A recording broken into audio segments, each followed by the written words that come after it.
ভারত এবং ইসরায়েলের অটুট বন্ধুত্বের আসল যে কারণ জানতে হলে আমাদের ইসরায়েলের ইতিহাসের সবচেয়ে কালো দিনের কথা জানতে হবে।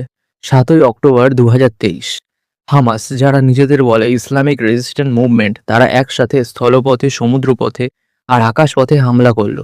১২০০ নিরীহ মানুষ মারা গেল, ২৫০ জনকে জিম্মি করা হলো, বৃদ্ধ, শিশু, মহিলা। কিন্তু শুধু হত্যায় থামেনি তারা। মহিলাদের অপহরণ করা হলো, তাদের সন্তানের সামনে তাদের অত্যাচার করা হলো এবং সেটার ভিডিও বানানো হলো এবং সেই ভিডিও পরিবারের কাছে পাঠানো হলো। এমন কিছু কথা আছে যেটা ভিডিওতে বলাও সম্ভব নয়। শুধু মনের ভেতরে আতঙ্ক ঢুকিয়ে দেওয়ার জন্য এই কাজটা করা হলো। আর এটা কোনোভাবেই কোনো গুজব নয়। এই ঘটনার কথা সিভিল কমিশনের ডকুমেন্টেড রিপোর্টে রয়েছে। ইউএন সিভিল কমিশনের যে ডকুমেন্টেড রিপোর্ট। ভারতও এই যন্ত্রণা চেনে। ১৯৯৩ এর মুম্বাই সিরিয়াল ব্লাস্ট, কিংবা ২০০১-এর পার্লামেন্ট অ্যাটাক, ২০০৮-এর ২৬/১১, ২০১৯-এর পুলওয়ামা আর ২০২৫-এর পেহেলগাম, যেখানে ধর্ম জিজ্ঞেস করে গুলি করা হয়েছিল।